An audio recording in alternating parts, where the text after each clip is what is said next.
যেভাবে শ্রীমদ্ ভাগবত সপ্তাহ জ্ঞানযজ্ঞ করেছিলেন সেই ক্রম অনুসারে আজ তাহার তৃতীয় দিবস।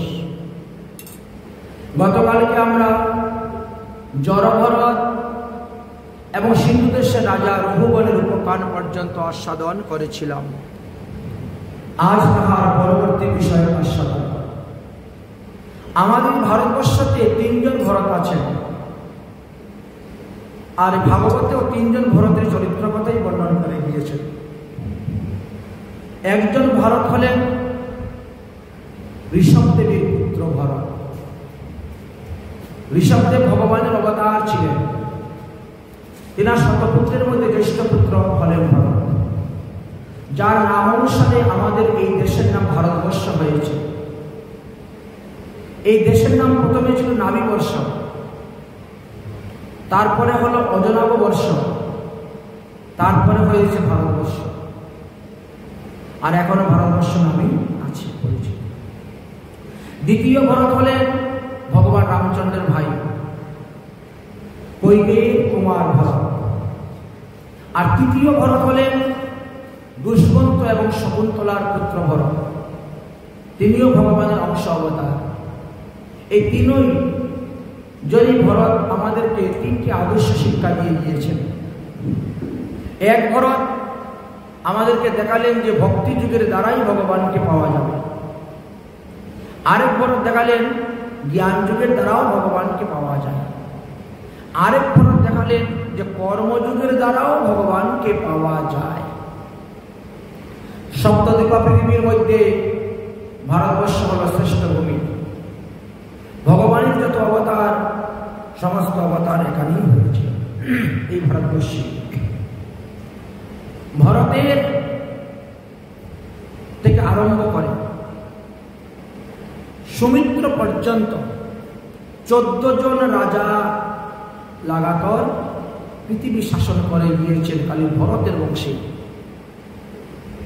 14 জন রাজা রাজত্ব করার পর গয় নামে এক রাজা সেই বংশে জন্মগ্রহণ করেছিলেন। এই গয় রাজা তিনিও ছিলেন ভগবান বিষ্ণুর অংশ অবতার। তাই এই গয় রাজা অবতীর্ণ হওয়ার পর তিনি অনেক যাগ যজ্ঞাদি অনুষ্ঠান করেছেন। মহারাজ গয়ের স্ত্রীর নাম ছিল দময়ন্তী। তিনার গর্ভে তিনি চিত্র সুমিত্র আদি অনেক পুত্র সন্তান জন্ম দিয়েছিলেন। যাই হোক, সেই বংশে অনেক অনেক রাজগণ জন্ম নিয়েছে। ভগবান বিষ্ণু দেবতাদের বদ্ধ সেবা করার জন্য তিনি এসেছিলেন এই প্রিয়ব্রতের বংশের শেষ রাজা বিরাজকে নিজের যশ প্রচার করিবার জন্য, বংশকে অলঙ্কৃত করিবার জন্য। তাই যারা সাধন করে, ভজন করে, ভগবান আসেন, তাদের বংশেতে এসে অবতীর্ণ হন, এসে বিভিন্ন প্রকার লীলা আদি করিয়া থাকে। আমরা এই বংশের কথা কিঞ্চিৎ আলোচনা করব।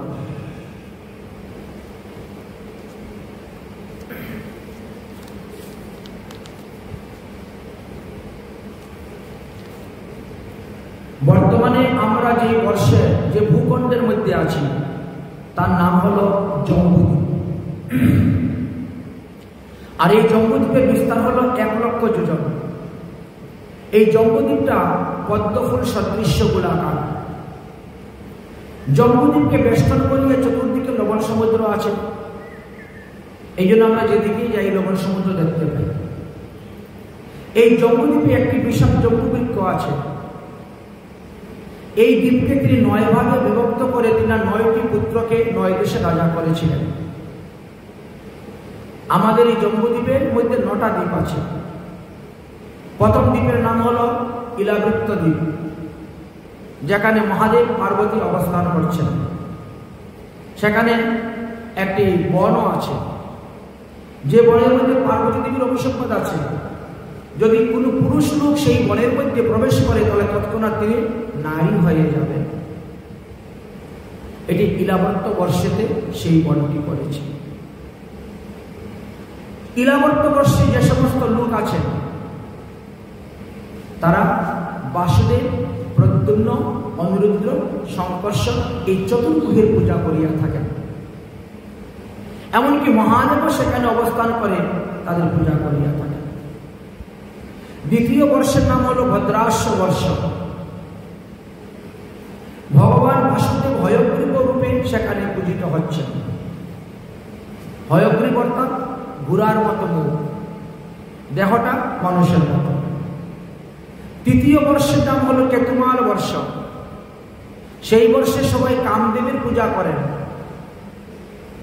কামদেব একজন দেবতা, যদিও ইনার শরীর নাই, কিন্তু অনঙ্গ হলেও তিনি তিনার কাজ ঠিক চালিয়ে যাচ্ছেন। এই হলো কামদেব। সেখানকার লোক কামদেবের পূজা করে থাকে। চতুর্থ হলো কেতুমাল বলা হলো কামদেব। পঞ্চমে হলো রম্ভক বর্ষ। সেখানে লোকেরা সব মৎস্য অবতারের পূজা করে থাকে। ভগবান ষষ্ঠ মন্বন্তরের শেষে মৎস্য অবতার ধারণ করেছিলেন, তাই এখানকার লোক সবাই মৎস্য ভগবানের মৎস্য অবতারের পূজা করিয়া থাকে। ষষ্ঠ হল হিরণ্যকর্ষ। হিরণ্যকর্ষের লোক ভগবান কূর্ম অবতার পূজা করিয়া থাকেন। সমুদ্র মন্থনের সময় যে ভগবান কূর্ম রূপ ধারণ করেছিলেন, সেই কূর্ম অবতারের পূজা সবাই করিয়া থাকেন।